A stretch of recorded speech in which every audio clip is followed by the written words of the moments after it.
retrouve tout de suite Si Kamal Chérif. Rebonjour. Rebonjour Slair. Alors, je reprends le point chaud. Chaque jour, le dossier de l'actualité internationale s'alourdit, s'épaissit et se noircit.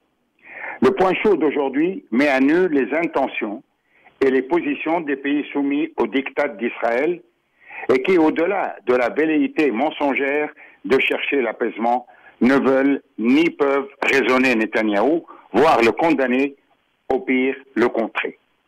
Aujourd'hui, c'est la Syrie qui est dans le viseur d'Israël. La Syrie où la situation est tendue, mettant en difficulté la vie des Druzes.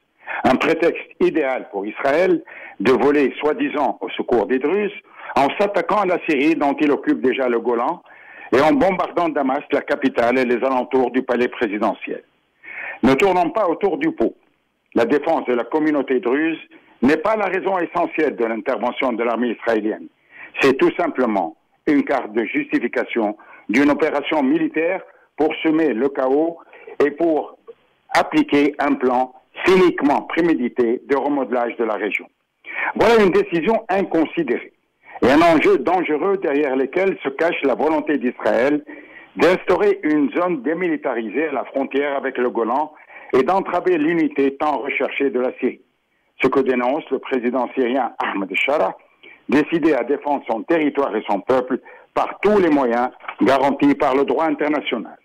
Ainsi, après Gaza, la Cisjordanie occupée, Beyrouth, Téhéran, c'est au tour de Damas de subir la violence exagérée, mais disons-le, tout simplement tolérée d'Israël, qui ne cesse d'être soutenu illégalement, injustement, par les Occidentaux, les États-Unis en tête, et par l'Union européenne, qui, après avoir annoncé qu'elle allait sanctionner Israël pour sa violation du droit international, a décidé de ne pas le faire.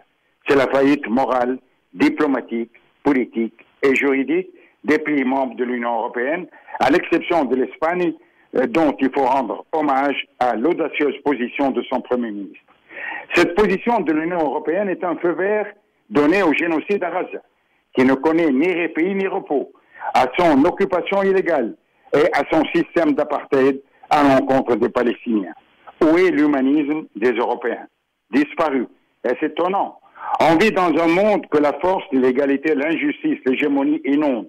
Un monde qu'on a délibérément pourri et où le temps de vivre paisiblement n'existe plus. Merci Si Kamel et bonne journée. Merci à vous. Point chaud avec Kamel Chérif.